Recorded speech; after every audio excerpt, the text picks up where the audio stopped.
on dit jour, na journée na bimi boy, oh na kutani nango ndé. Mesdames et téléspectateurs, bienvenue dans Dénonçons, la grande émission qui met tout le monde d'accord.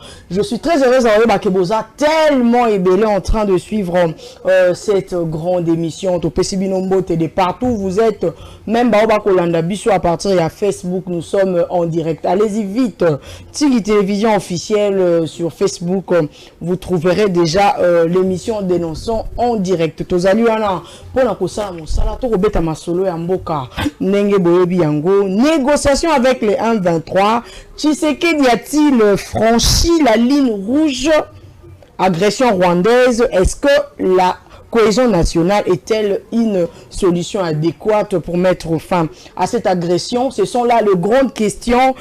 Robert Masolo Nango n'a invité na biso na bombier le quoi la surprise na pesimbote na équipe technique mobimba ko tenir biso compagnie na poko alelo gloire luleko les caméramans du chef. Merci également à Jocelyne Alangui ainsi que Isaac Korangi. Boyebi déjà na dénonçant ato yambaka baimboka bayaka ko kabola makanisi bayaka na ba solution ba piste de sortie ya crise nyonso to traversera en République démocratique du Congo mikolo to ko beta mingi masolo ya ce qui se passe dans l'est de la République démocratique du Congo lelo to yambi pona bino mwana mboka Mike Issem Yazali secrétaire national ya SID parti cher ya Martin Fayulu mwana mboka Mike Issem mbote na yo boyembo lamo na dénonçant. Mbote Mama Séraphine, mbote na balandinyo surtout ya émission Dénonçons. Oyo le kaka mokolonyo surtout pe na tombelio bonne fête de la femme parce que je n'ai pas eu cette opportunité les jours de 8 mars. Nazala bon et Zazala pe journellement elle a eu 100% femme, je ne sais même pas sur quel niveau à plateau na bino bo c'était féminin.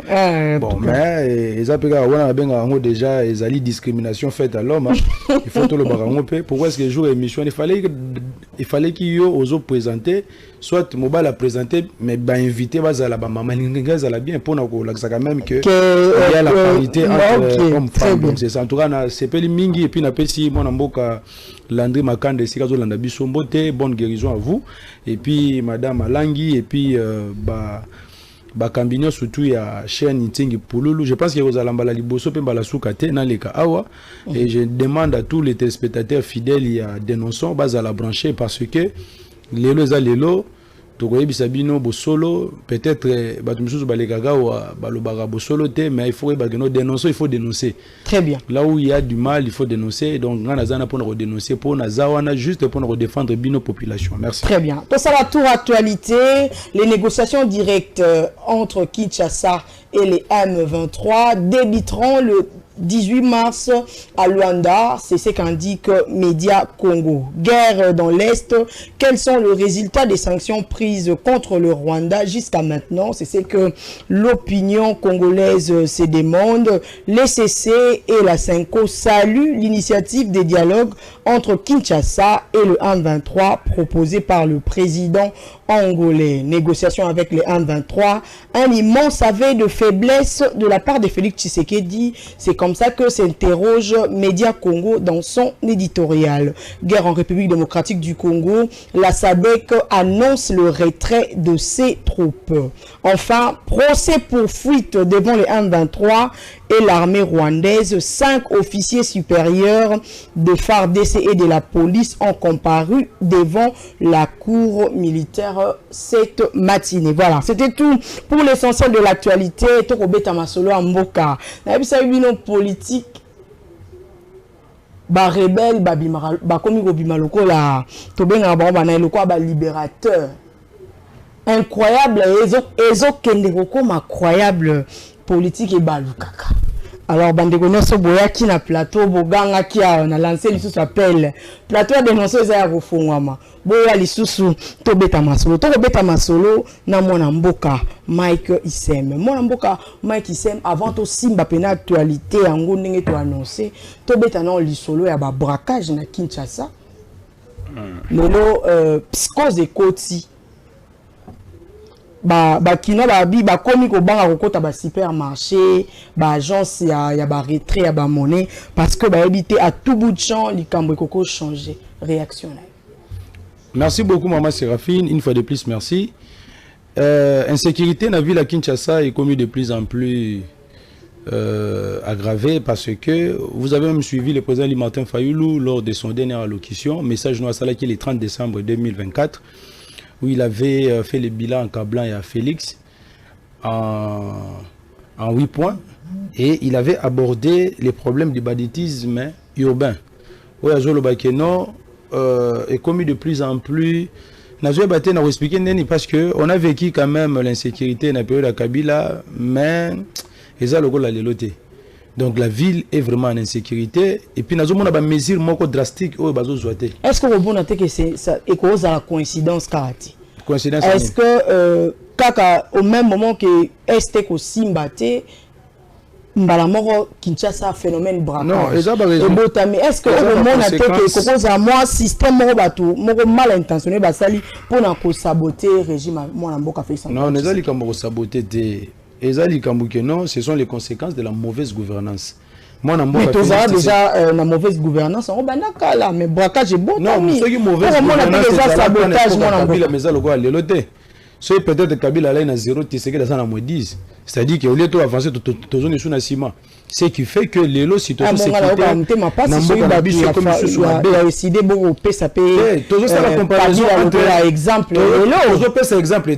la comparaison entre Moutou Azali médiocre et moins médiocre. Félix est un médiocre. Mais Kabila c'est un moins médiocre. Parce que ce qu'on a dit depuis 2019, le Kabila dit Nino Sakara médiocre. Médiocre. Mais il y a moins. Moi, il y a ces alliés. Il faut qu'on y ait parce que les Congolais besoin de bazar au Yeba. Kabila tika biso. Naza ko défendre Kabila té. Mais non, c'est la parallèle. Parce que si on a comparé Félix na Kabila té, normalement on a comparé sur Félix té. Je ne peux jamais comparer Félix avec la gestion des musées. Je ne peux jamais comparer Félix avec la gestion de Mobutu. Malgré la dictature. Ngana yo na kati ya Congo na évité peut-être bano babota mikolo yo ba éviter mais nous malgré la dictature mais on a bénéficié de bourses à l'époque ba étudiants babana ki kozwa bourses sous la dictature à l'époque ba enseignants bazala qui bien rémunérés sous la dictature. Je ne dis pas que la dictature était bonne mais n'a pas besoin de parallélisme pour vous dire que non, voilà, la situation s'est aggravée, s'est empirée davantage dans le régime à Tshisekedi. Parce que, tout le monde a commis, c'est préparé. C'est préparé, sans aucune vision, sans aucun projet. Et voilà, maintenant, on tâtonné partout. Il y a toujours comparaison entre Félix et Kabila. Parce que les oiseaux de même plumage, mais na côté gestion aux hommes on a moins bien mais au présent en tout cas moins exaté to le problème à système pesali hein ah bon le babo lobi moi mboka Martin Fayoulou azui beaucoup tozana vision la biso processus il devait pas dans la ikarabo non maman on dit biso to lo bara makambo préva la pluie. Nous avons un programme de gouvernance qui est là manifeste de Kisangani dans lequel on a relevé 18 défis pour élaborer document oyo. Et c'est là qu'il a biso to kende nino yo comment c'est-à-dire congrès na Kisangani. On a eu le temps de réfléchir pendant plus d'une semaine pour nous élaborer le document. Tout n'a eu des personnes depuis quand on a congrès. Et puis que c'était un congrès na bango nini. Ils n'ont même pas élaboré comment ils les alliés vision au biso ba décidé à travers le commandant du peuple le président du Martin Fayoulou qui salut en passant. Mais qui est un peu comme ça l'analyse minutieuse de la situation politique, économique et sociale. Nettoyer ça là document oyo. Donc ce qui le lobby sur toujours effectivité pouvoir, on ne va pas tâtonner parce que nous avons une vision claire concernant la justice, concernant la bonne gouvernance, concernant la sécurité, concernant voire même la cohésion nationale. La français, il y a toujours une différence entre ce qui est et ce qui doit être. On ne peut pas gérer, madame, on ne peut pas gérer au sommet de l'État. Ce qui est la réalité, beaucoup de terrain, mentalité à homme congolais, makambobelo, traîtrise, boy. Donc, pour ça, le projet. Projet, ça m'a l'air. C'est ça le problème. Ça n'est pas même la situation que nous vivons aujourd'hui, même la situation sécuritaire. C'est la conséquence de la mauvaise gouvernance. Pendant 6 ans, nous avons épinglé deuxième point intégrité territoriale et puis la pacification totale du pays. On a dit quoi? Si aujourd'hui on avait l'effectivité du pouvoir, on allait résoudre les problèmes de la sécurité dans Mboka Nabiso. En passant par quoi? Par la réforme profonde de l'armée. La réforme, on ne le fait pas dans 3 mois, 6 mois, non. On le fait maximum dans 5 ans. Ceux qui n'ont pas volonté, ceux qui ont aussi pouvoir, l'autre aussi, c'est dans 5 ans. C'est faux. Parce que notre armée est infiltrée. Il faut que ça l'assainissement est armé Nabiso. Assainissement et pas ça par réforme profonde de l'armée. Ou il est par un bon recrutement, par une bonne formation et puis la dotation de moyens nécessaires pour l'armée. Ce qu'on dit le lot, insécurité ça m'a cassé. D'une part, c'est parce que nous avons une police qui n'est pas bien formée. Qui on a recruté dans la police? Nous devons nous dire de vérité. Moutimo ala on est pire petit vieux mon bazar magistrat aza capitaine azui a commissaire maman policier ça dit la plupart de nos policiers, la plupart il y a bateau bazar recruter. Est-ce que bazui temps aussi la formation parce que temps minimum pour nous avoir bien formés session spéciale ça sera 9 mois maximum c'est 3 ans. Mais est-ce que la plupart des policiers au bazar qu'on recruter dans la police, est-ce qu'il y a suffisamment de formation? On a beaucoup de temps là. On se sentir en sécurité sur le monde Jeep Nino comme Mutuko Babenga Kabase Lewana. J'ai des rapports à Banaselemba ou na Ipen Wana. Kabase dans le garage à 23h00. À mon moto Zakokanga. Nous sommes en train de dénoncer. Ils appellent ça dénoncer. Et si quand on est simité, il faut que voilà, ils ont simbaté. Chaque jour, population ça bien ngangayi. Mais toujours comprendre et ça le souci est mo boye na Selembao. Na zobota na je vois na quartier Pululu. Souci est wana capitaine wana kangadi kangaka. Il peut sortir comme ça, il te voit. Donc sans procès, il t'arrête. Yemoro juge, yemoro policier, yemoro nyosu et finalement lui-même aussi il fait payer des taxes. Et la population de Selembao parce que ngana zali fief na zali Selembao. Et quand je passe, je prends ces informations. Il faut les dénoncer à travers la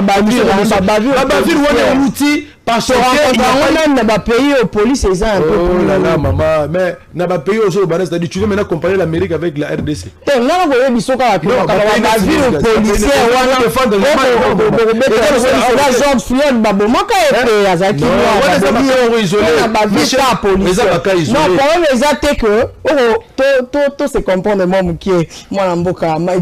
problème ezali que na rota biso loko kolkola etakaka casquette na police na biso parce que baza ko souffrir na bonne formation na lingaka to bakisa moi nyonso que même na ba pays oyo police est suffisamment formé moi ba dérapage moi ba bavu aux policiers ezala kana éviter ce qu'on a d'accord pas isolé mais ici c'est récurrent maman ici c'est récurrent on les a pas isolé et puis ça ne représente rien par rapport il y a masse mais ici maintenant c'est la majorité.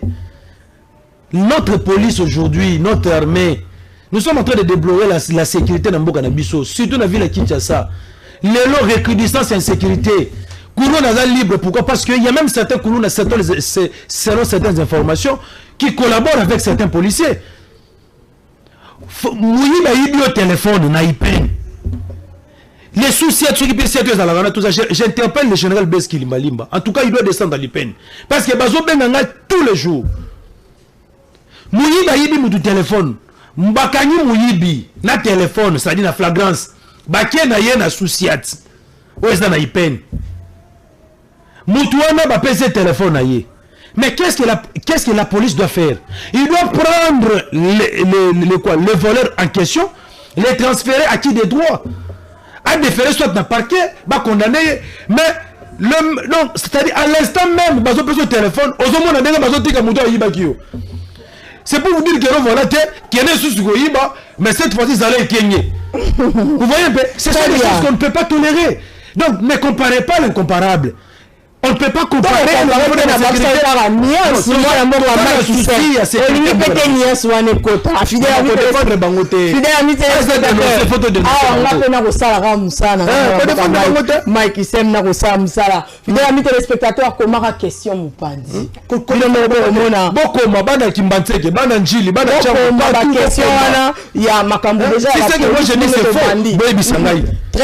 on doit dénoncer ça. Parce que non, je dois les dénoncer parce que trop c'est trop. La police arrête n'importe qui, n'importe comment. Très bien. Quand on a bouté commis aux hommes on a commis déjà 19h 20h. Moi psychose c'est parce que la police qui est censée de sécuriser la population yemoko azo tomber la bavure, c'est ça le problème. Très bien. Fidèles amis téléspectateurs, comment la question Moupanzi, bengara ba voisin et ça ba maman dénoncer Azali, ambi moi na mboka Mike Sem na eto kobeta masolo ya insécurité to bandaki no na Kinshasa po toza na Kinshasa to kende côté à est kuna. Ba indice na ebi ke bandeko ya majorité ba bi photo zela. Il faut to zela nanu position officielle, il y a mon amboka Félix Antoine Tshisekedi. Ce qui a se prononcé en faveur, il y a négociation à M23, Netoko Kolobaki Tshisekedi est prêt à négocier. Mais jusque-là, il y a initiative outil na Rwanda. Mais na Rwanda, indice est que probable changement et position à Tshisekedi, c'est-à-dire à Kosolola na M23. D'ailleurs, pessi même date le 18 mars, kuna na Rwanda. Aux yeux en le rôle en congolais avant que tous aient une casquette na secrétaire national y a décidé. Oui, merci beaucoup en tant que patriote. En tout cas, moi si j'étais à la place de Félix, zala toujours faire ma position au azwa ki liboswana. Ya négocier na ba patin parce que on ne veut plus revenir en arrière selon ce que Yemoka Lobaki parce que derrière les M23 il y a les Rwanda. Nanga n'a jamais été formé et Nanga ne connaît même pas comment manipuler l'arme. Comment se fait-il que Nanga peut devenir le coordonnateur d'une force militaire? C'est pour vous dire que non, Nanga il est juste utilisé par Bato Bazana Simanaye. Et Bato Bazana Simanaye, ce sont les Rwandais. Et Bisoto Ebi que non, voilà, M23 c'est Rwanda. Mais comment maintenant aujourd'hui, nous qui avons refusé de négocier avec le Rwanda, ton limite sur quoi qu'on négocie, n'a pas M23? Non.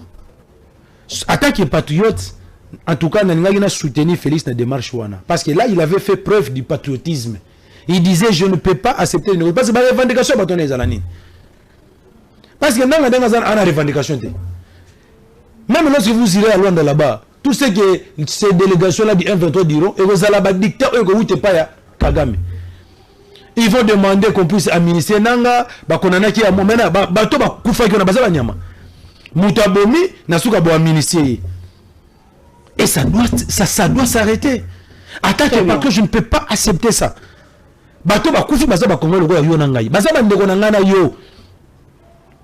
Quel que soit le conflit, quel que soit nos différends, on ne peut pas prendre des armes. Jamais. Il y a tout le monde le mal reste le mal. Quelle que soit la forme. Les gens diront que non, voilà, des bisous MLC, Tozoga Mindoki, et la motivation. Non, quelle motivation? Quelle motivation? Parce qu'en prenant les armes, ce sont des vies humaines au Bazokoufa. Ce sont des vies humaines au Bazokoufa.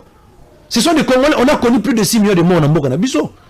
Est-ce que Bazong c'est là Batou, on a Bakoufa, famille Nabango, Batrocité, guerre, et puis la victime elle a plus. Banabasi, Nabanamike. Démarche à Malam, donc, il y a un moment qui voilà, si j'étais patron, je ne pouvais pas accepter. Mais vous, tu n'as Koufa, mais vous, tu dois sacrifier Naï, Bobo Mangaï, qui est un lima. Qu'on négocie là-bas M23. Là, c'est en tout cas la posture que Félix avait pris, j'avais apprécié ça. Mais si tant que ton nuance est mouquette, on t'a la tobité. Nous prenons la cohésion nationale. Nanga, c'est un Congolais. Bien qu'il est naïf, parce que les Congolais, au Bazoramindou, qui est naïf. Bah, courageux à Bissot. Bateau que non, malgré arrestation, malgré intimidation, malgré menace, on est toujours là, tobité, aussi, Mamindou qui t'est. Félix parce que nous avons dû, nous ne pouvons pas prendre les armes pour régler nos différends avec Félix parce que nous aimons le Congo. Parce que ce sont nos frères que nous allons tuer. Pour la cohésion nationale, bien que nos compatriotes naïfs ils ont mal procédé. Quand ils ont simba, Minduki, pendant qu'on nous a réglé le problème na bango personnel. Vous avez dit que conflit Nanga, na Kabila, na Félix. Et ça va complément et là qui ont privé entre bango. Les jours qu'ils ont signé des accords nuitamment, nous on n'était pas là pour orchestrer les ordres. Tout ça là quand on était. Bah signé un accord FCCH. Tant qu'on liba les Kaboni, allez directement. Tomoni Kabila, Akimi, à un moment donné, Tomoni Nanga, il est devenu coordonnateur AFC. C'est ça. Bazui problème na bango personnel privé, il y a ba corps au goût des autres concernés ni Fayoulou ni Katumbi ni les Congolais, ba comme ici un pour national. Et comme national pourquoi parce que aujourd'hui et je en plein mourir ma bête parce que ba comme ko bomba batu batu baza ko kufa plus de 5000 morts et puis et appui il y a bateau baza na velléité expansionniste les Rwandais depuis toujours pour na lukana ciment il y a crise wana baluka nani ba ko bakaliser mboka na biso yango nazo mona biso na iside to bagi botobino l'air de outil na simulacre électoral le président Limata habité je ne peux pas conjurer à dire non voilà ouais ça est légitime lui c'est dit non il a dit non il a vu le mal de l'Ouest l'homme prudent voit le mal de l'Ouest c'est préservé habité na ndenge makambo zo kende makambo basala ki na 2018 elle est hors de l'étoile et accentuer crise politique 2023 basali simulacre électoral résultat la soviétique je n'ai jamais vu na mboka na biso un président azala élu na ba résultat fiche de yanini fiche de résultat bimi la machine tout là on a procès verbal où ils ont attesté que notre Félix avait obtenu 73%. Mais nous avons accepté. OK, pas de problème, tu es là. Mais la vérité elle a rattrapé lorsque le président Limata est rentré le 31 août 2024. Quand Dimaki lui avait dit que voilà, soit on a payé 70%, on a payé 4%, et on sait qu'il fallait on a sous la gazette. Mais curieusement, quelques mois après le 31 août 2024, Yomoro Monaka, l'arrivée du président Limata lorsqu'il était venu de Chicago, c'est à partir maintenant de là que nous avons commencé à prôner la cohésion nationale. Les présidents d'habiter. Bon, t'as la tête de occuper le territoire. Parce qu'aujourd'hui, les populations qui occupent. Aux hommes, c'est dans la Macambo. Parce que il y a une élection, mais non, maman, dans le but de tourner pas jeter. Au moins, crise politique, aux allélos. Et c'est ça la cause lointaine et profonde. Crise politique, il faut que expliquer. Au moins, il y a une émission de notion à caractère pédagogique. Il y a la superficielle. Il y a une comprendre. On vous les conseille, allez-y. Il y a toujours parce que la crise politico-sécuritaire. Et la crise sécuritaire, déjà politico-sécuritaire. La crise politique, et illégitimité d'institution, en 2018, na simulacre électoral il y a 2023. Il y a des députés ici que nous avons vu voter avec leurs résultats. Pourquoi est-ce que la CENI ne leur avait pas proclamé? Parce que et ça là qui et là au Kabou il y a beaucoup na kadima sera c'est bien mutu na yote habite yo le kate. Ils cherchaient des gens qu'ils voulaient et voilà maintenant aujourd'hui on a une assemblée nationale, un Sénat qui est comme une caisse de résonance. Parce que le peuple congolais ne se retrouve pas dans ces institutions-là. Donc il y a maintenant la crise de légitimité où il s'aggrave. Si la crise où on a engendré crise sécuritaire. Il y a au moins même ma père spirituel la démarche na bango bazolo de la crise politico-sécuritaire parce que acteur il y a crise où on a bazali d'un côté du côté politique et de l'autre côté du côté sécuritaire. Dans une histoire tout le monde malgré que je peux être contre ce que Félix a dit ou bien a fait, mais je peux être pour dans le sens où il ne peut pas négocier directement avec Nanga. Parce que qu'on négocie Nanga directement et qu'on résoudre les crises politico-sécuritaires. Ce que nous vivons, ce sont des conséquences. Lui, il veut chercher à s'attaquer aux conséquences en lieu de place de s'attaquer aux causes profondes. Oh, la cause où on est la cause moko et outil la crise politique. Oh, bah, à terre la crise politique, on a bazana kati, Fayoulou azali na kati, Moto Boyibaka pouvoir na ye. Kabila azana kati. Le peuple congolais peut azana kati. Maintenant, là, on te prenait cohésion nationale. Au-delà de tout ce que Félix nous a fait, de tout ce que Félix fait au peuple congolais, le président Maté Falabité. Seul habit que ta casquette qui président élu. Je ne peux jamais ngaï Fayoulou le lot qu'on dit ma fana na mutroko la Félix, qu'on fait na mutroko la Bemba place moko, qu'on fait na mutroko la Nanga na Kabila. Par rapport à tout ce qu'ils m'ont fait, mais pour l'intérêt supérieur de la nation. À l'habitude privilégié cohésion nationale. C'est ainsi que dans le cadre de la cohésion nationale, on ne peut pas résoudre la crise sécuritaire sans que les acteurs principaux, il y a 4 crises, on a pas salaté. Il y a un autre lobby que non, Nanga congolais. Lorsque Bemba avait pris des armes en 2002, Tofanda Ganaye, Boyebaka, Etienne Tshisekedi, de reste mémoire, il a accepté pour l'intérêt de la nation. Il y a refait autour d'une table pour pour la paix et pour contrer le plan de la banganisation, parce que ceux qui te font la catène en 2002, même jusqu'aujourd'hui, Très bien. il y a moins le président Martin Fayulu. Comment ça la fils politique, il y a Etienne Tshisekedi. Alors, non, on a que le Congo. Nous avons tiré la sonnette d'alarme. Babenga Bisso, oh, ça va refaire. Lorsque le président Martin Fayulu disait qu'il y a une crise, Félix est allé là-bas en Hongrie. Il a dit que non, voilà, non, il n'y a pas une crise. Je ne vois pas l'opportunité de la cohésion nationale. Parce que ça, Félix voulait que Gome Koya, Bukavu Koya, pour que Andi Masiko, oui. M23 Lelo, ce qui a véritablement qu'on a Félix. De vous et moi, tu as dit que tu es en position de faiblesse. Tu es en faiblesse surtout du côté militaire. Tu as M23.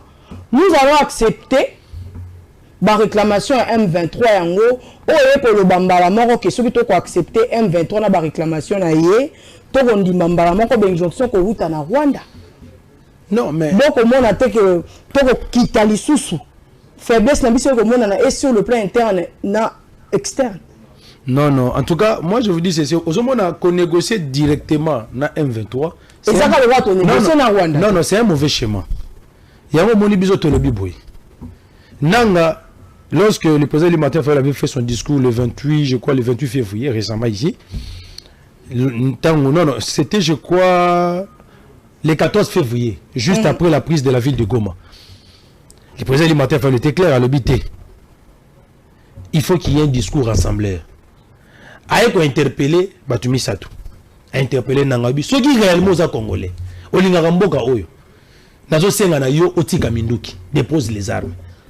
Aïko interpeller Kabila. Aïbisie, il faut se rappeler. Na Oyo Congo Salipo na yo. Poko Malelo Kabila. Et puis Aïko Ebisa Ndeko na ye Félix.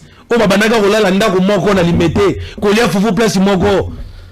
Parce qu'il y a personne qui connaît Félix mieux que Martin Fayulu.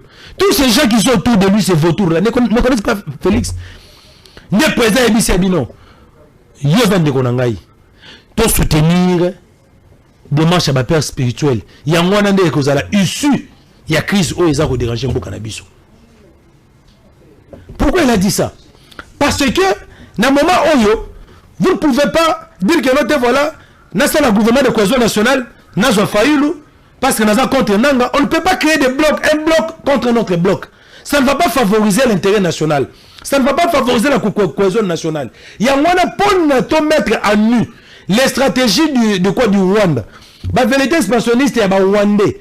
Toi qui es na autobengi cohésion nationale. À travers cohésion nationale, Nanga Goya. Même si la revendication est liée, na ba injonction on ne reçoit pas Kagame. Mais il y a besoin d'efficacité, macacité. Il y a une négociation. Oui. Au négocier directement dans M23T. To négocier Nananga. Ndengena Kolana. To kende na hypothèse. To négocier Nananga. To solana na cadre ya. Ba Congolais nyo surtout Nanga yé comme partie prenante. Très bien. OK. Nanga baza makila ba Congolais na maboko. Oui. Ezala toke na démarche ya ba préla ba yenango. Toke na cohésion nationale. Le fait kaka ya rosola na Nanga. C'est na oluka terme na koki ko employer. Ezala lokola ko légitimer. Ko légitimer ko tout ezala ko marcher sur la mémoire ya bato ba kufi. Dans l'un ou l'autre cas, et c'est ngakara toke na cohésion nationale, toke na négociation, ce qui kara lelo nanga za amnistie et que babilo kono sai ko peser contre ye longwe. Kasi wana to sakani na mémoire ba congolais ba uti ko kufe. Mama ezali pasi nazo comprendre si ko zali pas oza koyoka ngape naza koyoka yango. Mais na minute ndenge za boy photo lukato sauver le patrie qui est en danger. Nanga, Tozolo Bango matin, midi, soir, c'est le patin des Rwandais. Mais Aza Congolais. Kabila Aza Congolais. Tous ces gens-là, Bazaba Congolais. On ne peut pas parler de la cohésion nationale en excluant une frange de la population congolaise. Et puis derrière Nanga, Il y a aussi des compatriotes naïfs. Oh, Bazolanda Bango. Vous avez vu les Harry Magie, tout ça. Ils sont nombreux. Je ne suis pas venu ici pour faire l'apologie du M23. Mais maintenant ici, pendant que Lukasiko a sauvé Mboka Nabiso, au moins l'initiative à cohésion nationale, ils ont tellement makasi que na minute ba tobele bazo comprendre yango te. Na solution sikoyo na cohésion nationale yango na ba négociation ba M23 et que ndeka na résultat na lingina comme sika yo zali te. Alors kaza mutu ko kangazo wa punition exemplaire ba congolais. Na lingina comme sika yo ozali. Ba perspective ba kena ko kukutana na nanga. Parce qu'ils ont fait des consultations partout. Bayoki Nanga. Ils ont continué leur périple. Basilisa qui ont l'air Bakutaina Lorenzo et Angola. Et autant même communiqué na bango ao. L'objectif ici c'est quoi? C'est un dialogue inclusif et global. Dengue Salamara en 2002. Ceux qui te respectent l'engagement. Oh, tu en 2002. Tu as le même cycle de violence OET. Le mal, c'est quoi? L'homme politique congolais est moins sérieux. La classe politique congolaise est médiocre. Au moins, la résolution de Zouara en 2002 à San City. Ceux qui ont respecté Lelo, en 2006, si en 2025, le Congo aujourd'hui serait parmi les pays les plus riches d'Afrique. Mais on dit que c'est là que tout le monde. Parce que, comme l'homme politique est moins sérieux, il a voulu torpiller les engagements que nous avons pris. Donc, voilà, désormais, avant on doit pouvoir essayer on les canabes élections. Nous avons jeté des bases solides de la démocratie, fondées sur une nouvelle constitution. La meilleure d'ailleurs. De se mettre d'accord. Toké ma ponami, Yonanga, il n'habite sur le vote en 2006, sur Ajni. Mais Toké ma ponami en 2006. Le peuple congolais va voter Jean-Pierre Bemba. Mais Kabila, comme il a torpillé, tout ça, accueilli qu'on boutiquait Magamouya Nina, Malou. Va confisquer victoire du peuple congolais, Kabila s'est imposé. Crise, Oyo, Salana en 2002, parce qu'on a exposé des motifs, il y a constitution. Et ça, Baboué, des 60, si en 2002, nous avons connu des crises politiques récurrentes, dont la principale cause, c'est la crise de légitimité. Hier, comment maintenant résoudre ces problèmes-là de la crise de légitimité? Pour y avoir un conflit armé, un problème sécuritaire, habiter, tout ça la constitution Sika, tout signé mon coloto, qui est désormais, peuple même moutaropona, moutarobanarakamba. Tu ne peux jamais devenir président de Mboka par la force, par les armes. Mais, ceux qui Kabila a torpillé à Kabakor ou Wanate, ceux qui respectent la constitution en 2006, on n'allait pas connaître les noms aujourd'hui. C'est-à-dire que nous avons le même cycle, il y a un père spirituel, pacte social pour la paix et le bien vivre ensemble. Parce qu'on avait déjà conclu un pacte républicain qui était fondé sur une nouvelle constitution. Mais comme ce pacte-là, on ne l'a pas respecté, il y a un moment de zongi sous le cycle de violence. Il y a un moment proposé sur le pacte social pour la paix et le bien vivre ensemble. Si on n'a pas tu vois, écoute, bandinga misusu, bandinga misusu basi minduki. Est-ce que les autres volonté comme dans la semaine minduki, il y a eu des morts. Toujours une cohésion nationale. Tout le monde parce que si on a une volonté, c'est la ferme vers Nang. Bon, volonté,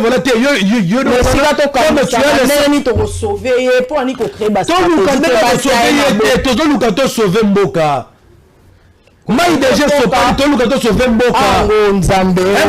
Sauver Mboka. Pendant sauver Mboka, tu dissocier Nanga na Rwanda. Dès que tu dissocier Rubero na Rwandais, dès que tu dissocier Bemba na Ougandais. C'est ça que nous voulons faire. Est-ce que Bemba aujourd'hui est avec les Ougandais? Non. C'est parce qu'il a dit non, je suis congolais. Malgré tout ce que vous m'avez fait, tout ça pour que... Mais aujourd'hui, j'ai décidé de suivre... Congolais na maboko. Non, et les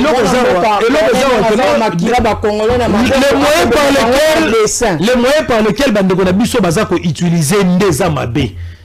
Il y a un patriote ne peut pas prendre les armes contre son propre pays, contre ses frères, contre ses sœurs. C'est quoi naïf? C'est exemplaire de la terre. On a encore la cohésion nationale pour protéger. Nous voulons mettre la charrue devant le blé. Il y a beaucoup plus déjà conclusion. Il y a ma solo n'est pas solo. Dans la mouka. Quand nous parlons de la cohésion nationale, il y a des gens qui parlent. La cohésion nationale, ce n'est pas un terme creux, non. Il y a du contenu. Nous avons dit quoi? Dans la cohésion nationale, qu'est-ce que nous cherchons dans la cohésion nationale? Comment restaurer l'intégrité territoriale? En actionnant l'article 63, tout Congolais a le droit et le devoir de défendre son pays face à l'agression extérieure. D'abord, si vous prenez la franc commun entre les Congolais, et c'est le même langage. Or, en interne, nous sommes divisés. Et cette division-là, l'ennemi a profité pour envahir Mboganabiso. Parce que si en interne, on était unis, je vous rassure que le Rwanda n'allait pas aujourd'hui occuper nos territoires. Azuma compatriotes naïfs, Oyo, par des frustrations inutiles, Azuma, accroché pour que à atteindre l'objectif, parce que c'est la vérité expansionniste. Très bien. Deuxième chose, qu'est-ce que nous allons faire pour mobiliser les fonds? Nous devons mettre en place une gouvernance intègre. Comment lutter contre la gabegie financière? Donc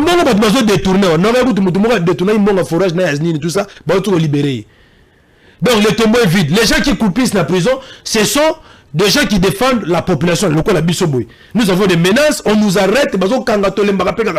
Mais les gens qui volent l'argent, on y a une prière dans l'église pour aller envoyer ça à nos FARDC. Ça c'est l'insulte. Capitaliser, mobiliser pour les efforts de guerre. Voilà pourquoi on avait proposé la réduction des temps de vie des institutions. Cette réduction-là, c'est quoi? Aujourd'hui, quel est l'apport du Sénat? Quel est l'apport de l'Assemblée nationale? Et ça va porter leur moralité. Tous les députés, tous les frais de fonctionnement, on va payer ça dans l'Assemblée nationale, dans le Sénat. Tous les dissoudre, tous les payer militaire Nabiso. Très bien. Troisième chose, la cohésion nationale, c'est quoi? Comment construire l'état de droit? La frustration outil, la arrestation arbitraire. Moutassare est là, Moroté, beaucoup de la prison parce qu'il est contre Tchilegelou. Il est contre UDPS. Botier la prison. Parce qu'il a dit la vérité. Et là, on est sali que certains Congolais aujourd'hui, basés en exil. Et il faut tant que tu refais, tu construis un véritable état de droit qui sera fondé sur le respect des droits humains. Tu as des crispations du climat politique en interne. Et puis enfin, quatrième point, ils allaient faire des réformes institutionnelles. C'est-à-dire quoi? La crise politique est outil. Et outil dans l'élection. Comment faire? Et c'est un restructurer. C'est lui. Tout ça c'est ni monologue il le la carte dimana bato IDPS bango moko tout ça coup constitutionnel moko tribalisé ou sur le 9 juges 6 juges basés sur l'espace linguistique moko tout ça loi électorale moko ça sali taille sur mesure tout garantir transparence dans l'élection wana soni to gena maponami et que peuple congolais a voté muto ya lingi mutu wana ne azala muto yo akokamba mboka. C'est ça maman. Donc c'est ça un peu en grosso modo le contenu de la cohésion nationale. Ce qu'il est le moins gouvernement congolais a négocié dans M23. Est-ce que cohésion nationale est au valoir sous pesant d'ordre? Non, cohésion nationale est exaltée. Négocier avec Nanga ne va pas résoudre la crise politico-sécuritaire, rien du tout. Parce que là, vous allez juste chercher peut-être à signer des accords avec les M23, mais oubliez qu'il y a encore d'autres groupes armés. En oubliant qu'il y a aussi le Mobondo qui sème la terreur ici. Et aussi, parce que comme Sigo Geno, pour la Batouba Yokangaï. Et c'est un peu Minduki, parce que Félix, et comme pour Félix Ayoka Bisso, Bateau tout ça contre essayer aussi Minduki. On est ça le comment légitimer Bateau Bazar aussi Minduki. Oh, ce n'est pas ça.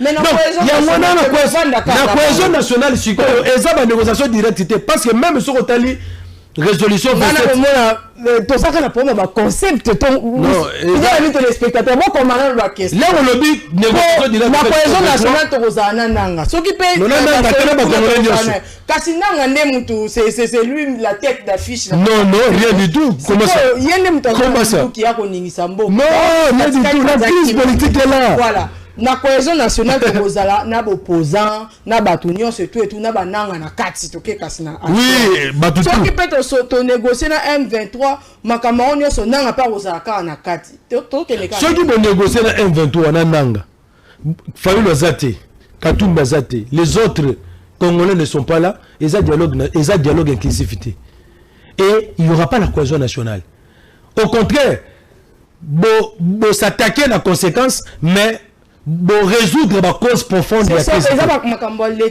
Il y a moins de choses que personnifier kaka, il faut qu'on Fayulu Azala, il faut qu'on non, toutes les parties prenantes font ça là. Au moins dans le Salama na San City. Pour être dans San City, on est allé chercher Etienne Tshisekedi. Est-ce que Etienne avait pris des armes? Mais Babino, on ne peut pas négocier avec les belligérants qui ont pris les armes en excluant une phase de la population parce que Kabila savait que l'idée de l'opposition politique oyo solo lobi likambunaye batu balandaka bayokaka les sphinx ya mwana bakendaki babengi ye il était parmi les participants on mesurait Tshisekedi non Tshisekedi lelo na Fayulu lelo en termes en termes d'intégrité de popularité de l'estime de la légitimité c'est Martin Fayulu donc na minute de Zaboye vous ne pouvez pas faire quelque chose ya mboka na biso sans que Martin Fayulu soit là. La parenthèse, on a été pour que Bolinga était au fond là. Il y en a des non, maman, mais ici population congolaise mabaku mabaku mingi. On a postulé te makamba élection ko yo so ko beta ko postulé te a été église sengi na postulé tout. Et mo ba changement ba position, on ko ba te que qui s'appelle populaire. Non, en tout cas, je profite de l'occasion. Je profite de l'occasion peut-être aux autres Oyambangate, Oyambape peut-être Bandeko Msusu, peut-être Bazala qui pendant la maîtrise ya ko expliquer te. Pour nayoka batubele même au Basasara na biso balongwa, bayape na plateau na bino, ils ont rencontré de n'importe quoi. La décision de ne pas déposer nos candidatures est ça là qui pour un objectif. L'objectif était quoi? On devait faire l'audit externe du fichier électoral de manière indépendante, comme c'est fait en 2018. Mais Nanga, comme Kadima, comme il était en train de préparer le coup d'état électoral, il a refusé que l'on fasse l'audit externe du fichier électoral de manière indépendante. Parce qu'en 2018, elle rendait chaque composante, expert à l'époque, Toto, le secrétaire national Yassini, c'est le président Martin Fayulu qui l'avait envoyé pour le compte de la Mouka, l'audit est fiché. Et puis, audit, on est salaire 21 jours. Et on a même mis à côté, fictif, doublon. Et à moins de permettre à Bissot, tous en maîtrise, il y a fichier électoral. Dans la suite, on a 2023. Comme on n'avait pas la maîtrise du fichier électoral, comme il n'y avait pas eu l'audit externe du fichier électoral avec les experts de toutes les parties prenantes, Kadima fait ce qu'il pouvait faire parce que vous n'avez pas le contrôle sur ça. Des décisions, et ça là que Bandeko Moussoussou, Otozara Bango, Nakata Réunion, Balongo Bakena go postuler. Croyant que ceux qui Bakena go postuler, alors que par quel marché vous allez réussir aussi longtemps que les fichiers est contrôlé par Kadima lui-même. Parce que nous on est en train de chercher le minimum de transparence dans l'élection. Parce qu'on ne peut pas aller aux élections sans qu'il y ait transparence. On cherchait le minimum de transparence. Oh, transparence dans l'élection et où tu as un audit fichier électoral. Et qu'on garantit toutes les parties prenantes. Parce que l'élection c'est la majorité opposition société civile. Ce qu'on a qui va père spirituel, Bayaki Kosenga Bisso, Babité, Tolini l'élection c'est inclusif. Opposition, société civile, majorité. Et le président Martin Fayulu, comme la décision de ne pas déposer les candidatures, et ça là qui y était, et ça là qui biso moko, bayi décidé dans la mouka. Même moi j'étais candidat. Nafuna, on était maman Chachadel Bomboni, Bapese Penge. Nous avons dit oui, vous avez raison. On doit voir d'abord clair dans le fichier électoral.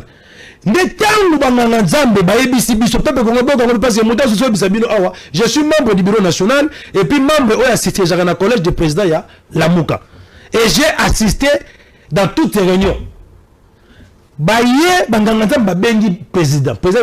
Moi je ne peux pas accepter comme ça, je dois d'abord consulter mon parti politique et puis mon regroupement politique. À Bengi Bisso, on était là. Il y a même un procès verbal qui a été signé. Alors voilà ce que les pères spirituels nous garantissent. D'abord de 1, même si on n'avait pas fait l'audit externe du fichier électoral, nous allons mettre un serveur virtuel dans le centre de César et qu'on permette Bisso, comme nous avons déployé l'observateur, nous avons témoin, il y a Senko, dans tous les centres de vote, dans le bureau de vote, nous avons la tabulation parallèle de résultats. Et qu'on permette Bisso, tous voient déjà les résultats dans le bureau, dans le centre de vote. Et puis, l'Église catholique, le président. Si en 2018, on n'avait pas publié les résultats, mais en 2023, celui qui a eu les résultats, tu as publié les résultats. Très bien, il y a un silence. Il y avait aussi des mécontents. Des gens qui ont dit, oh président, on avait pris la décision de ne pas déposer nos candidatures. Il y a eu un débat où et puis la majorité des membres. Même moi, j'étais d'accord.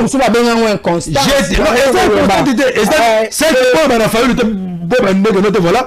C'est un peu maman Chantal. Parce que vous avez accepté une chose et puis vous avez refusé. Non, c'est un peu ça. En tout cas, celui qui tient micro, le fameux d'avant, la terme à popularité, ils ont sous bon popularité, na terme à popularité. Baladeur à micro. Très bien, fidèle ami téléspectateur, Bokolanda. Micro baladeur. Tokotuna. Tant ba grande décision et yaka, ba passe yaka, ba opportunité yaka, moi Mboka Fayulu à côté dans les affaires, il se retire. Quelle affaire? Au pouvoir. Si quoi main tendue, yango tu sais que y a tanda qui main. Bon, il y a tout ça, le gouvernement, il y a Union nationale. Cohésion nationale. Bozo y a été. Mais on a vu le baquet, toujours prôné cohésion nationale. Vous voulez une chose et son contraire. Toi, comme habitude, il y a mon Mboka Fayulu que quand il y a une opportunité, il y a quota salle de la population congolaise, il y a une race. Oh, maman, est-ce que Bisso, tu es Bissibino que pour na koluka est-ce que biso to ebisi bino ke pona to luka cohésion nationale et sengeli na biso to kota na kati ya gouvernement de cohésion nationale? Non, peut-être vous avez mal compris l'appel de la cohésion nationale lancé par le président Martin Fayulu. Non, ce n'est pas ça. Nous avons expliqué la priorité na biso. Est-ce que la priorité dans les affaires mon ambo maman yokanga nano na 2018 tant que ça les ordres électoraux. Je suis en train de vous dire le peuple congolais parce que moi je suis parmi les gens qui sont dans les cercles carrés du président Martin Fayulu. Lorsqu'on a fait le hold-up électoral, pour le apaiser Martin Fayulu, où Kenyatta est vivant, il y avait, comment dirais-je, certains présidents africains qui sont là en vie, qui sont venus voir le président Martin Fayulu pour lui dire que notre voilà pour des raisons de paix, voilà ce que nous vous proposons. Zala vice-président Chilombo. Ah bien non, la constitution le poste de vice-président n'existait pas. Si vous voulez dire ma poste de vice-président, c'est comme si tu as cautionné primature kasi primature peut être en 2021. Ndeko Chilombo on était boya tout ça la union sacrée pour la nation. On a l'air libala na yena Kabila pakaboni. FCC caché. Mazala gina biso akei. Et pourtant, nous tous, on avait reçu des invitations. Félix appela le président Martin pour lui dire que voilà, Yosoko y a un poste à primature. Le président lui a dit, ce qui n'a comme premier ministre, et qu'on résout des crises politiques, ils en ont beaucoup. Il y a des gens qui ont vu Martin comme étant un fou. Ça, c'est la constance. Un homme d'État est cohérent et constant. Bon, moi, le régime est aux abois. Bon, le président Martin Fayulu a qui me partager bilan na Tshisekedi oya tingala jamais vous allez président et vous simbaté parce que quand je vous dis ici que l'air bien bon na Félix président na mituna bato ba biso na bato bazala na sima ya matin fa population wana tout le monde a comme un usurpateur to supporter que non wana te même quand vous dites que non te ba proposer chez qui n'a proposé yango yango to le biboye on ne va pas revenir sur ça on a mis nos égos de côté. Tokota d'abord na masolo. Les gouvernements de côté. Les gouvernements de cohésion nationale stressé trop na par exemple si on a maman, ceux de quoi gouvernement cohésion nationale. Quatrième point de la cohésion nationale, oui, c'est la réforme institutionnelle. On ne va pas le faire. Nous serons dans l'exécutif. Alors que nous avons une stratégie. Autre que proposer dans le cadre de dialogue. Comment faire des réformes et qui doit faire ces réformes-là? Nous avons des propositions. Il y a des gens qui parlent matin, midi, soir, tout ça, mais ils n'ont pas de cahier de charges, ils n'ont pas de propositions. La cohésion nationale, c'est bien. Mais on ne doit pas, parce que mettre en place les gouvernements de cohésion nationale, c'est comme si Félix voulait torpiller la démarche des pères spirituels. Tout simplement parce que Baligny va chaud l'été, Baligny va bon côté. Et pourtant, ce que nos évêques ont fait avec le pasteur de l'ECC, ils l'ont fait parce qu'ils aiment le Congo. Très bien. Ils l'ont fait parce qu'ils cherchent la paix. Mais comment se fait-il que Batoyo, Batiki même, Bamisala na bango basalaka, Batiki ba bébi na bango. Parce qu'il y a des gens qui pensent qu'il y a des débats qui sont facile. Non. On pouvait aussi les éliminer tous. Quand on a qui gagne, ils ont sentiment. Ils ont mis en jeu leur vie à cause de Yambo Canabiso. Mais au moment où on a une sacrée, oh non, les pères spirituels sont allés au-delà de leur mission. Comment ça? Alors que le pacte social est clair. C'est pour conclure la paix, non seulement dans la RDC, mais avec le pays de Grand Lac. Il était important que le père spirituel aille rencontrer tous les chefs d'État des pays limitrophes. On a reçu là, on va présenter un plan à Bango. Il y a un autre Biboui. Gouvernement de cohésion nationale, tu as dit qu'à chaque fois il y a discussion. Namboka na biso. Ils ont un dialogue moroté basala. Batu bakabola gatoté ezali. Comme on a conférence nationale souveraine. Collègue en 2002 tout ça. Mais je vous dirais seulement une chose. Martin Fayoulou a participé à un dialogue en Nyos. Mais comme les résolutions, les recommandations, comme les résolutions et les recommandations, Ezalaka appliqué. Il y a un monaka a tiré la paix au compte aux affaires. Même en 2002, il avait l'opportunité avec Étienne d'entrer dans le gouvernement de transition. Pourquoi pas Kotakate? Parce que Kabila avait déjà torpillé les accords de Sainte City. Très bien. Ce qu'on peut la militer de Nazabou, Bako Sabiote, tant où tu la cohésion nationale, il y aura des politiciens au besoin pour le partage à gâteau. Tant mieux. Ceux qui vont remettre en place, après dialogue, gouvernement de cohésion nationale, bateau va mettre qui na pouvoir. Mais l'objectif c'est quoi? 2028, vous êtes trop prévoyant. Bon, autant la population congolaise a autant on a pourquoi les lots, mon mboka Mike qui s'aime. Na mukuso ko yebisa bango ni po population ko yebake. Tozo nyon kwama. Ba ko luka bato mayele ba kota na gouvernement ba pesa moi makanisi. Moi mboka Martin Fayoulou aboyi, population a retenir aboyi main tendue à Tshisekedi pour l'année. Il n'y a pas de mauvaises troupes, il y a que de mauvais chefs. Aujourd'hui, Félix est là. Nous avons des institutions de fait. Tobo Yatondima, il est là. Kokende Koko, ma premier ministre, Kokende Koko, Tanakata gouvernement. Et qu'on résout des problèmes parce que vous allez sous le leadership. Oui ou non? Parce qu'il y a une directive à suivre. Tu vas risquer de connaître crise entre le premier ministre et le président de la République. Après, c'est la mise en constitution. Oh non, c'est le président, c'est lui qui nomme, c'est lui qui révoque. On l'a vécu avec Étienne Tshisekedi de Mobutu. Étienne Tshisekedi était souple d'ailleurs à l'époque. Il a accepté de travailler avec Mobutu. Mais Mobutu lui avait donné des lignes à suivre. Il a dit non. Si on a la ligne, non. Mobutu, en tant que chef de l'État, qu'est-ce qu'il a fait? Il a révoqué Tshisekedi.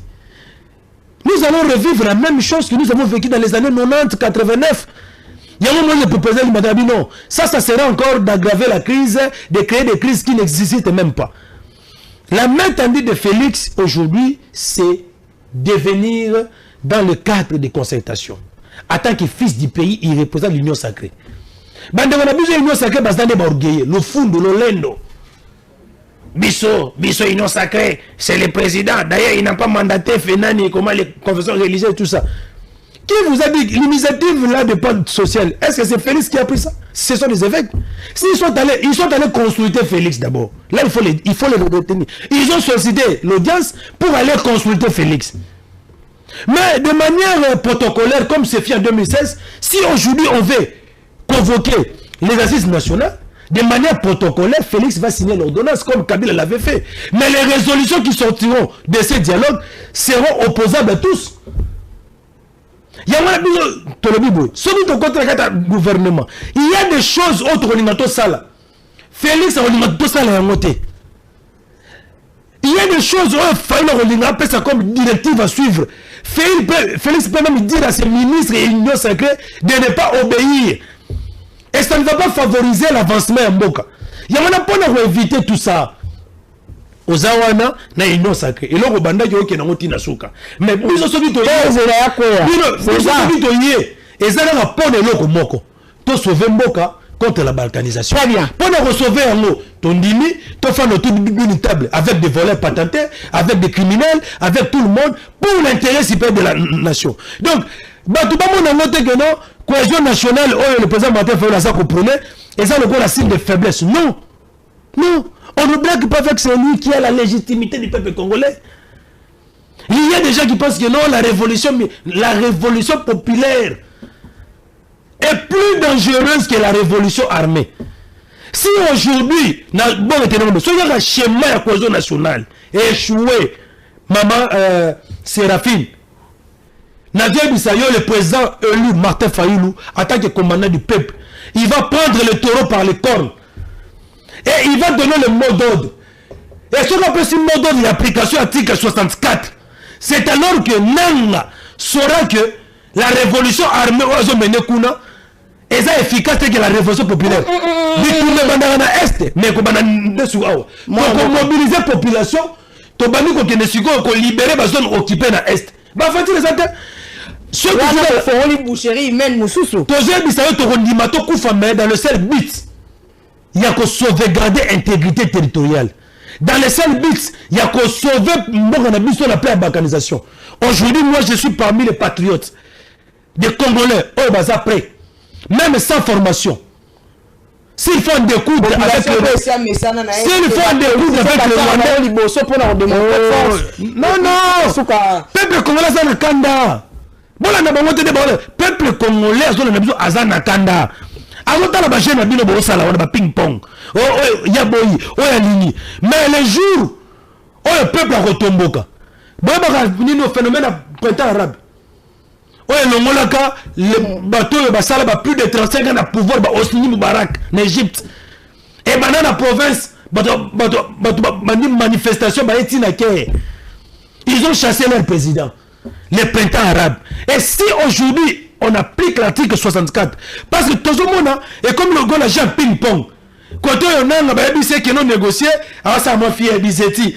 Tu sais qu'il y a négocié dans ma famille, moi je suis le président de la République. Ah, ok. Donc vous voulez toujours mettre vos égos devant, au lieu de privilégier l'intérêt supérieur de la nation. Mais bon, c'est le peuple qui est souverain. Si on décide aujourd'hui d'appliquer l'article 64, Canada, c'est le nom Maman Séraphine, on ne parlera plus de Nanga, on ne parlera plus de Félix. Très bien. La population congolaise, on a yebi, na refond la téléphone. Bolandi, moi la Mike Issem. Na makamozo ko c'est la madame Fayulu bako répondre. Bango bako linga. Ba le kaka par bango. Donc na ko yeba te soki baza indispensable makasi nzo ane bande comme souba bi n'a pas plus congolais que les autres. Biso to zaka ba congolais.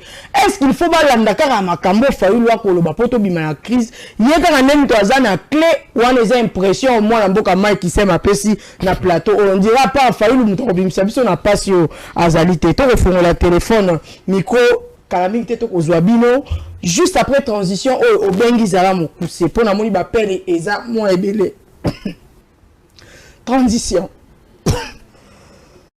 La plupart des Congolais toza ba journalier. Si on dit jour, na journée ndenge na bimi boy, oh na kutani nango nde na lié. La journalier. Journalier. Donc kutani na jour nde olié. Na lié. Er na bimi na. Retour sur ces plateaux. Tozali awa mwana mboka Mike Kise Mazali a connoté ba question na bino po na suka à répondre. OK. Voilà, Torobanda déjà qu'on appelle à Liboso, qu'on a un numéro papa dénonçant, bien un numéro est affiché au bas de vos écrans. Allô?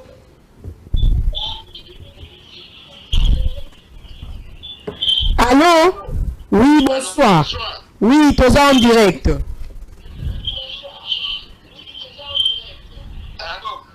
Tous au carré papa. Bon, papa oyo azakoloba Nazali toza na mayele na biso donc eloko moko mpona négociation oyo baza toza koluka mais est-ce que avant tout okende na négociation bapere batambolaki baeveki batambolaki est-ce que babengaki bango mpo bayoka nanu message oyo batambolaki bayokaki yango to bayokaki yango te très bien normalement mpona koloba il faut pas yoka nano bango batambolaki ensemble bayoki ndenge bakina koyoka po bakina kutana bananga te na bakagame makambo bayokaki kuna eske bango déjà si bayoki yango puis soki bayoki yango balobeli te bon ça va toyoki makambo bino bolobi maintenant M23 alingi tokutana na bango tokoyeba ndenge nini tokoyebisa bango makambo mais bango eske naza kotuna ye si batunaki bapere batambolaki basamblaki ensemble tonini. Très bien. Il faut être sage. Vous êtes intelligent, mais la sagesse est bidon. Merci beaucoup. Il faut qu'on tout d'abord. Pour tout le monde, batambolaki, basalaki ensemble, bayokaki ndenge bakina koyoka ndenge batambolaki, donc la négociation au bien combat. Et par après, ici quand on a beaucoup condamné Félix. Parce que Félix a dit que je n'ai jamais négocié avec les M23. Merci. Est-ce que ma père est au Tambolaki? Oui, ma camarade, il y a pour ça, on a dit que parce que pas tout déjà c'est pas profit. Merci beaucoup. Oh là là, malheureusement la personne est partie. Ça m'a cassé 1 minute 30. Résumé, pena ba question na yo, na ba réflexion nyonso na 1 minute 30 pour permettre mon ambo capé à zwa temps ya ko répondre bino. Allô? Allô? Oui, allô maman. En direct en télévision tozo ka papa.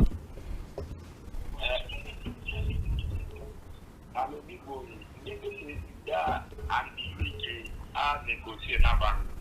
Est-ce que ça va nous dire qu'il y a un poste? Est-ce qu'il y a un président Gondino? Très bien.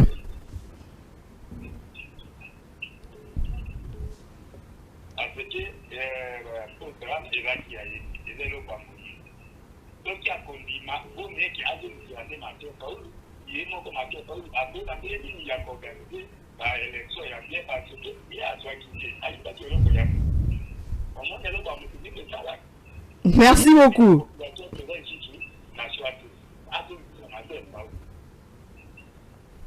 Très bien. Au Bengibiso, ça on est dans des combats au salle, diminuer le volume à la télévision, ou s'éloigner soit la télévision pour permettre à bisous tout comme madame. 89 68 45 774 Waneza numéro Otozo Zuela Bino en direct. Allô? Oui, bonsoir papa.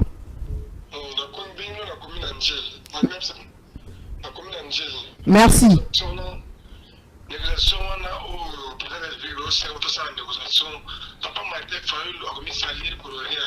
Parce que il nous sacre va le lendo makasi na tao nuso président Martin Fayulu au pesa makanisi bango yoka te bango côté miga c'est les garanties de la nation quand la nation donc na tao yo moto so ngam papa otoloba la histoire va né 80 88 tout ça oyo Mobutu a joué mingi na papa tiene kitiki président était soit à démissionner le président Maye président soit à démissionner soit va négocier na moto moto ikotika aussi matin au salaire très bien. Merci beaucoup. Obengi poser question et que ça la bien. Allô? Allô? Oui. Est-ce qu'il y a un ndima pour ça la papa kabila sala qui il y a 1+4. Donc pour naïe moutoine les amours passés. Très bien. Allô? Allô? Allô? Oui, on en direct papa Tozo Yokayo. Allô? Allô? Tozo Yokayo papa. Bon, na Tony Boy.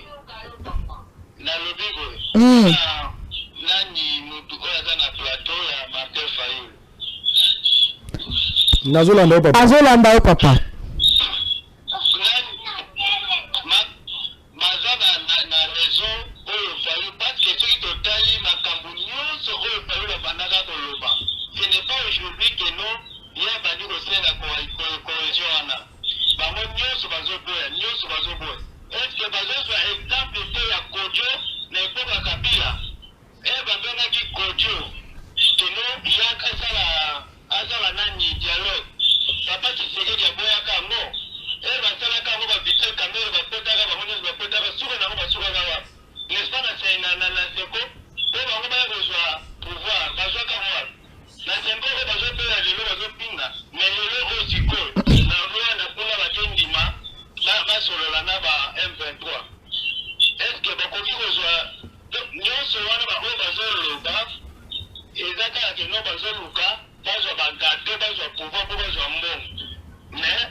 Très bien. Obengi biso zala mukuse poser question na mwana mboka Mike Sem Bolandi et malamu na ba intervention na ye et repose impression lokola bango nde mutu baza na clé ya sortie ya crise tokende. Allô? Oui, allô. Bonsoir maman de Innocent. Bonsoir papa. Président Mike, bonsoir. Bonsoir Ndeko. Président Mike Azonga Simati. Mais c'est faux. Maman, à ta Bible, Joloba, frère repentance et Zalaka, ça va passer dans la confession. Surtout passer dans la confession, on a un politique qui s'en a. Mais comment vous avez on me m'a dit sur la loyenge, au moment où vous avez la cohésion nationale, au vrai cohésion, vous allez entre nous, les Congolais, nous avons dit au solo. Donc, on dit que ma dernière, ça n'a pas été avancé. Mais ceux qui sont solo, ils vont dire que ça n'a pas avancé. Dans la mort de Dominique, ils vont dire que solo, ils n'ont pas de comment il y a une solution de vos alliés. Ceux qui te voient qu'un processus, ça va s'en maman, on a dénoncé dans la vie nord. On a pas de changer, mais comme si tu as voté pourquoi. Même moi, dans la classe, moi, dans Zoba, après ça, l'interrogation, ça veut dire que je ne disais pas, on l'a quitté, on l'a revoit, on l'a dit, il dit, non, il y a ça pour Zoba. Très bien. Merci beaucoup. Allô? Allô? Oh là là, la personne est malheureusement partie, insister jusqu'à ce que au Kozwabiso 89 68 45 774 wana eza numéro ezo permettre biso tozwa tosolana bino rapidement. Allô? Allô? Oui, bonsoir papa. Oui, bonsoir. Nous sommes en direct au Kolokayo. Oui. N'a contribué, moi, et pas de combattre. Tokoyoka. On est dit, nous avons des bases, nous avons des personnes intelligentes nous ne pouvons pas ignorer l'état politique de Martin Fayou dans ce pays. Mais le problème est que même à tout le bâtiment, à Taïwan, Sacré, Bazar, le lait, le d'avoir le nord. Vous savez, quand on dit que à l'enquête, on a coupé la main de l'Union Sacrée, il a appelé tout le monde. Mais le président Martin Fayou, il a dit, je ne sais pas donner ma main à ce que je dis à l'État, le Manoir, le Bocatalité, on fait passer ici dans ce pays, tout le monde est au courant. Il n'a pas la mauvaise foi de travailler avec des compatriotes dans la Congolais. On a dit que les Congolais n'ont pas de paradis, sur la migrants, comme on sur la présidence, et même au moment où on a dit à Zon, à Talabo. nul n'est parfait dans ce monde. Évidemment, chacun a sa deux. Mais ceux qui m'ont mis à côté, on peut donner des idées. Mais chez nous, ce n'est pas comme ça. Nous, ce que nous constatons que la mauvaise foi dans ce pays. Très bien. Merci beaucoup, papa. Voilà. Bappel Nabili Kokota simultanément insister caca jusqu'à ce que Toko Zoyo. Allô? Allô? Bonsoir. Aux en direct. Des comités à Kimbanteke, très bien.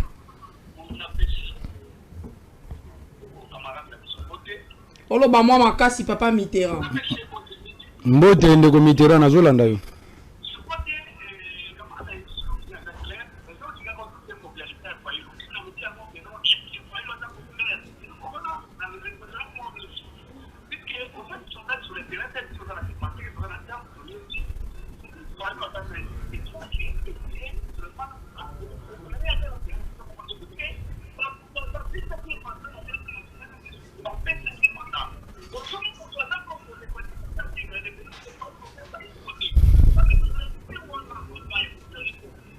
Très bien. Donc, c'est pour la papa Mitterrand Bandela parce que Tozo comme madame Matissa soit volume, il y a téléphone au Bandela parce que Tozali pensa qu'on capte au madame 089 68 45 774. Allô?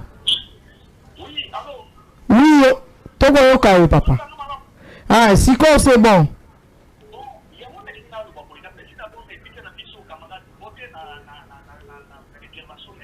Mm-hmm.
Très bien.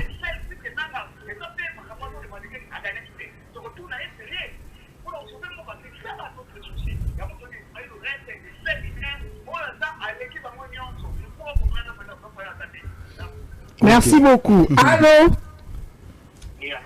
Oui, on dirait qu'Antini Télévision Tozo au papa. Bonsoir, Mbote. Depuis qu'il m'a papa André.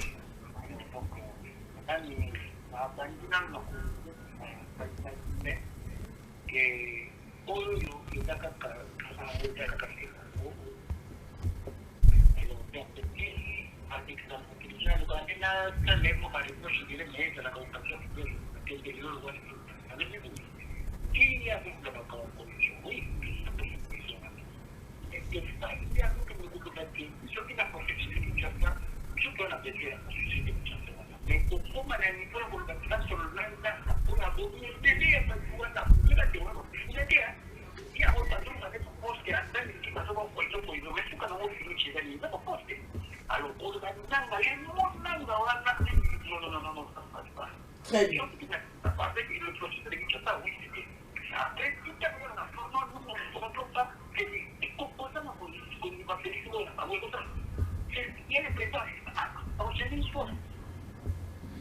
Très bien, merci beaucoup. Jocelyne Alangi, Totika na appel boni.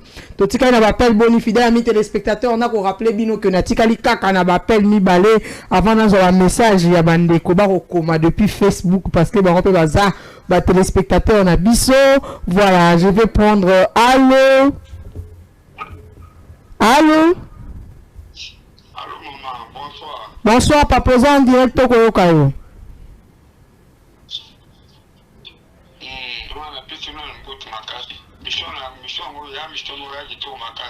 Merci. Question na yo. En tout cas, Masroumo ya na ngobie. Persona sona wana ila nécessaire makasi. Ya nécessaire.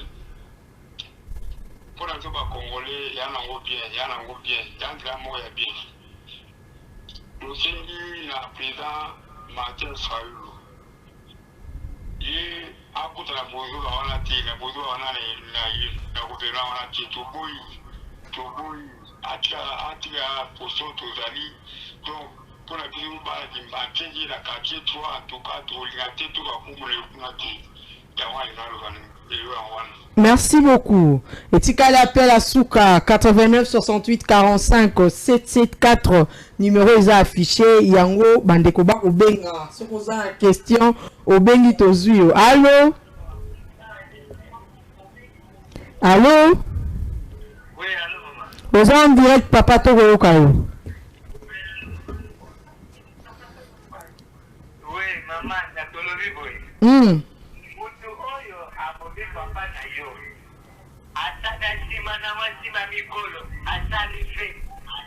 Après, aye ko so problème, aye ko benga bino po, oya ko lia na fête la ye, est-ce que mtaboma data na yo okoya?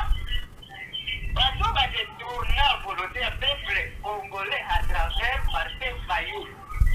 Lelo ba benga lisusu Fayulu, aya ko kota na bozola na bango, tokolinga ngote, akoya te, bazali o bito toyibaki, tokoya te. Très bien. Merci beaucoup. Voilà, c'était tout pour aujourd'hui. Côté Abapé, je suis dans l'anglais que tu reçois. Aussi, ma question, il y a Bandeko, il y a Facebook. Je crois qu'on va le prendre rapidement. Ça ne me permet pas parce que Bapé est au quota. Tellement ébélé, Bapé les a tellement ébélé. Nous sommes obligés d'arrêter, fidèles amis téléspectateurs. Tozwa pe Bandeko na Facebook kuna batuni moi mituna pour la feedback. To yamaki pour la bino mo mboka. Mike Isem na yende to beti masolo ya makambo mboka bolandi yango comme il se doit. Très bien. Voilà Bandeko, voilà Bandeko va signaler plus caractère baza en direct il y a Facebook bakolanda il y a pas de questions sur cette ozu appel pour la dernière fois. Allô? Allô? Oh là là, la personne est malheureusement partie. Pourtant, Tonga Tozwata appelle à Souka le quoi tozu question t na Facebook. Un tour du côté de la régie, Toropé Mamoutier. Moi, Mboka Isemba question Zaki. Moi, mingi penza te la moi batba ko encourager na démarche na yo. Alors on va faire un tour du côté de la régie. Juste le temps à répondre pe na bandeko oyo ba tunie mituna. Alors ko zapete biano juste après cette transition. La plupart des Congolais, tous les journaliers. Si on dit jour, na journée na bimi boy, on a koutani nango ndenalier. La journalier. Journalier. Donc koutani on a jour ndenalier. Jour nalier. Er na bimi na journée na lié. La plupart des Congolais, tous les journaliers. Si on dit jour, na journée na bimi boy, on a koutani nango ndenalier. La journalier. Journalier. Donc koutani on a jour ndenalier. Jour nalier. Ozongisa monsieur Mike na maître Joël na débat. Maître Joël, il faut préciser, maître Joël Nan. Très bien. Fidèles amis téléspectateurs, on est là. Mais c'est Mike Bassengio, na débat, na maître Joël. Réactionnel. Non, il n'y a pas de problème. Je suis ouvert. Ils demandent à la population. Hein. Nous sommes là juste pour sale la bino o bino bokolo ba yango nande to kozala. Donc d'ailleurs na linga ko tunde débat ya bongo ezala pour na moni maman akoma hier moko na difficulté parce que même ngabe na pédale de vie je croyais que non je suis en face il y a Moutoino sacré. Très bien. Prochainement Lukela nga yideng bolobi na maître Joël, je ne sais pas ba Joël on peut baser belé et ils allaient une très bonne chose pour na tout ça la débat. Très bien. Bah question va poser quoi s'adresser à la population. Oui, en tout cas, d'abord na mukuse na raison on a pas préoccupation parce qu'il y a plus de préoccupations qu'il y a des questions hein. Na ba mususu peut-être ba PCP ba proposition, mususu pe ba za ko soutenir démarche na biso il y a la mukana décidé na kolobana no boye na population que boza na bino calme. Boza la calme, le président lui Martin Fayulu na lingomba na ye la mukana décidé. Tokokota na makambo wana te ya gouvernement de cohésion nationale. Soko tali bien gouvernement de cohésion nationale au soto zongi na sima. Eza lokola o Kabila salaka na 2013. Ezale pega juste l'air to défaire M23 na 2013 eza loko babenga ka concertation nationale. Oyo achaka même présidium moko en place dirigé par Kengona Minaku si vous vous souvenez de ça. Et l'objectif, il y a gouvernement wana et là c'était juste pour débaucher quelques membres na opposition. Dès tout ça la politique boyé, les ana bateau ça la politique parce qu'ils ont passion. Les ana bateau ça la politique parce que bazana besoin aux moins gain politique moi quelque part. Ils appellent bateau ça la politique pour la intérêt na bango personnel personnel privé. Mais nous avec le président Louis Martin Fayulu tout ça la politique pour na luka lolenge nini to sala lobby pour que mboka na biso na ba congolais et kende liboso na ce pays la papa moko lobby abi que non biso to votaka Martin Fayulu comme président de la République boni bino bozo luka bo commissaire ministre ya Chilombo et aussi matin.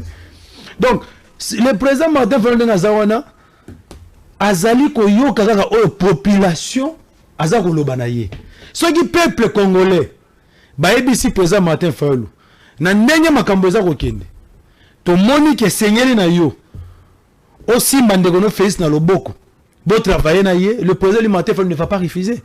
Donc comme la volonté du peuple eza ke yende muto sengeli akamba mboka par rapport à vision o ya zana yango na moni ezali impossible voire même difficile ke bon mona parce que na mona même ba miso ba komi ko sala banini ba base maman. Martin Fayulu ministre de la fonction publique. Il a remplacé Liavou, mais ça c'est une insulte. Ça c'est une insulte. Celui qui est la ministre de Chilombo, c'est Martin Fayulu. La ministre de la fonction publique à Chilombo. Ça dit la démarche de Chilombo. N'a pas expliqué comment on a baboué. Bon, mon rôle, il y a Mouto et Bapé, c'est un conseiller spécial. Et c'est un Bérandouane. Mission Bapé signé. Et une mission de débauchage. Gouvernement cohésion nationale, les animes. Na minute même j'ai été contacté par le monsieur. Je suis en train de dire des choses parce que moi j'ai des informations. Sa mission c'est le débauchage. Comme a dit que non la position du président Martin Fayulu. Il y a décidé exact que tu participer dans le gouvernement cohésion nationalité. Comme na kata balingoma na biso, ezala bato bazala ba calculateur politique. Lorsque l'opportunité se présente, il se précipite. On l'a connu en 2013. Qui aurait cru que Moutologo là Thomas Louaka, secrétaire général à MLC à l'époque. Il y a aussi un parce que Kabila Boma MLC pendant qu'il était en détention. À ça, le gouvernement, ce gouvernement de cohésion nationale en 2013. Il a fait quoi? Il a débouché il a débouché 3 cadres. Il y a MLC dans le seul but de faire quoi? Il a légitimé des marches à déboucher Thomas Louaka, secrétaire général, à qui on reçoit Sherman Kambinga, à qui on reçoit les autres Jean-Lucien Boussa. Et les lots Batouana, bakoma na FCC na Union Sacrée, aux côtés de Kabila. C'est la même démarche. Oyo émissaire, il y a Félix Azaro Sala. Sa mission, ce n'est pas la mission de consultation, c'est la mission de débauchage. Le peuple congolais et vos assurances. Eza la biso, eza la lingoma na biso, bokomo na biso na makambo wana te, balamba balia tokoyate. Ah, nous voulons la cohésion nationale d'abord et le reste on le verra après. Na yesu na mutuna ndeko moko alobi ke no abime, banganga nzambe ba consulta ki batu belé. Est-ce que vous compte rendu mbala moko gaga oh ba gene ko négocier? Non. Na il fallait tangela bango quand c'est rendu à sommet à Sadek et Salamagi Lelo à visioconférence. Peut-être que Belé Batali en côté. D'ailleurs, Sadek coûte à retirer la troupe. Donc, il fallait que l'obéla en paix. C'est-à-dire, pour votre information, d'abord, la Sadek a salué la démarche initiée par le président Lourenço pour avoir contact à mettre en place entre le gouvernement de Kinshasa et M23. Mais Sadek a qui est le sous-au-delà de ça, lobby boyé. Au-delà de ces contacts-là, Tokolinga que et aboutir à un dialogue moko inclusif entre toutes les parties prenantes. Ndena simawana boyoko mona pe communiquer nini ya Senko SSC. Senko SSC balobi boy. Balobi ba négociation directe au gouvernement ya Kinshasa sous la médiation ya Lourenço bakosala na M23 ezali juste phase préliminaire il y a dialogue global et inclusif oyo bango basango bakosala.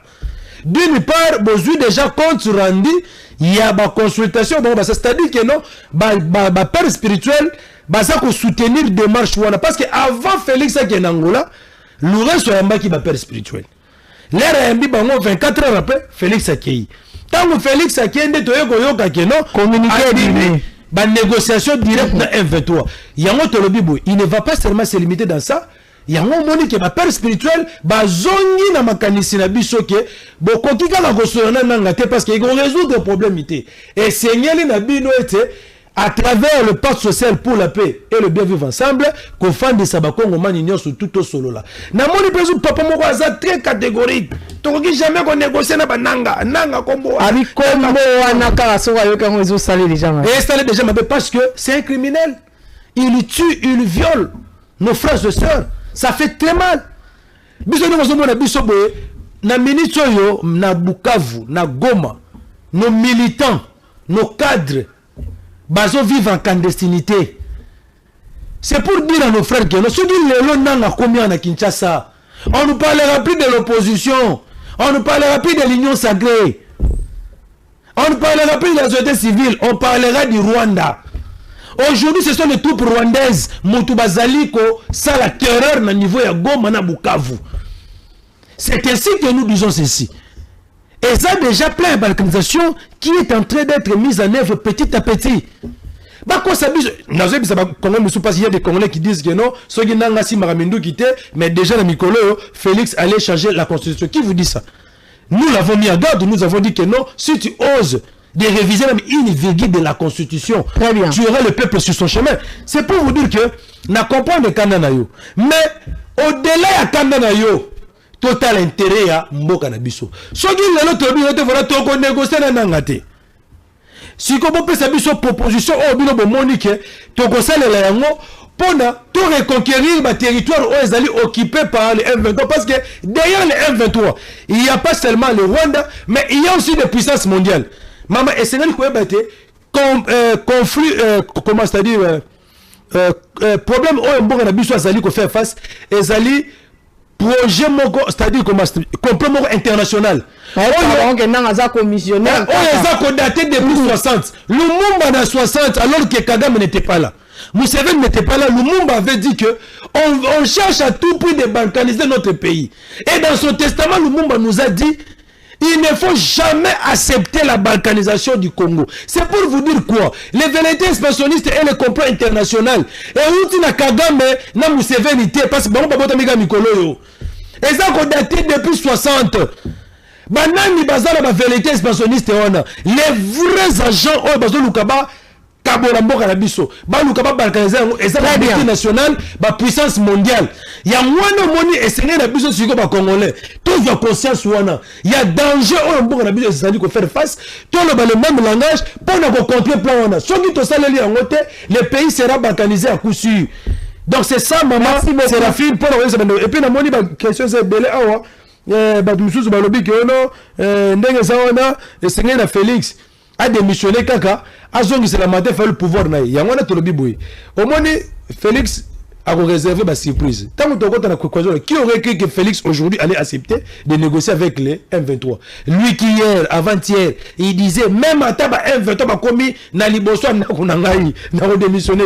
Mais ton comprendre était revirement à 180 degrés, animi qu'on négocie. C'est pour vous dire que si aujourd'hui nous entrons dans les discussions, parce que nous avons même proposé les thèmes de discussion, vérité, réconciliation, cohésion nationale. Nakati wana, na CPP na ndoko le bigolote, on a chuté moi moka Mike Sen. Na CPP na ndoko le bigolote, on a besoin seulement de 4 personnes parce que la 4 discussion na bato penza bazali impliqué na crise politico-sécuritaire oyo na moment oyo. Ezali Félix, ezali président Martin Fayulu, ezali Nanga, ezali Kabila. Parce que makambo tout oza ko mona lelo soko bolande longo bien et outi na korone la entre receleur na moyibi. Les voleurs et les receleurs, bayokanite et créer conflit. Si vous avez donc, na zongi na hypothèse en dégâts le bique non, na ministre ce qui fait stocker na dialogue. Alors bité, na moni que crise politique est où à partir au 2018 comme le peuple congolais a voté à Martin Fayulu. Et puis azaka kana sima Martin Fayulu.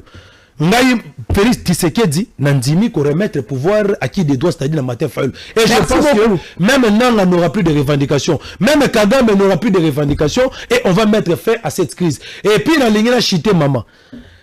Pourquoi je dis que Bitumba est la vérité expansionniste et Uti Musika Soki kaka lelo États-Unis d'Amérique, États-Unis d'Apamba. Alors que je veux mettre fin à l'agression de la RDC par le Rwanda. Je vous rassure, 24 heures c'est trop. Parce que l'économie d'abord, il y a Rwanda, et dépendant de l'extérieur. Il suffit de base fixer économiquement, vous n'allez pas voir ces gens-là. Si vous Rwanda continuer à attaquer Micho, c'est parce que la politique il y a Tindika Chakal. La journée, ils sont avec nous. Le soir, ils ne sont pas avec nous. Il y a jusqu'à aujourd'hui, Maman Séraphine, il n'y a aucune sanction prise contre le Rwanda. Très bien. Merci beaucoup, moi, Mboka Mike qui s'aime Bomoni, à PC énergie, à répondre à la question de Bino Nyonso. Parce que ça, la question, monsieur Zaki Akubala, il a balayé la question Nyonso. Bisoto komi tout na kaka. Est-ce que vous avez politicien, vous avez moins renommé, vous avez popularité, et que servir d'excuse na batumi susu, basala ramabe, pour qu'à la fin, bavandi sa bango, bacha bango, à l'abri à ba sanction, oh justice et bongisa pour na bango, wana et aga mutuna. Pour moto, a yibi téléphone na ville, ye wana kuna bakangi a sali 3 ans en prison, mais muto a bomi bato bele bele, lelo, tout tourne autour, yananga. On irait à Rosala sanctionné te wana ko pesa ba congolais passi ya ngoto ko tuna est-ce que ça ka posture na e wana ne pesi excuse à sala mabe à salaki est-ce que façon les a ko encourager ba tumususu ba sala makambo nanga salité parce que azali mutu mo fois sanction exemplaire pour dissuader ba tumususu ba sala lisu mabete wana ezami tuna to ko tuna mikolo awa na dénonçant biano to kozwango pe malembe po to ko fongola pona bino ba enquête oyo ya kafu penza bokozwa ba résultat kala mingi te bozaki belé to pesi bino merci bolandi dénonçant na motema mobimba tisiko boko benga toutes nos excuses malheureusement to ko kozwa susu ba pelte mona mboka Mike qui s'aime to pesi merci. Merci beaucoup. Merci l'invitation à Bisso. Merci à tous les téléspectateurs au Bazuli Bako Rolanda Bisso. Je suis là. Je suis ouvert à tous les débats. Maître il y a débat. Maître Joël Kitenge. Donc je pense que ça serait un débat constructif pour que les Congolais retenir quand même quelque chose. On a disposé, mais quand je suis militant et IDPS, tout ça là, je ne vais pas. Très bien. Il peut faire face à moi, tout ça, le débat constructif pour l'intérêt de Mboka. Merci. Très bien.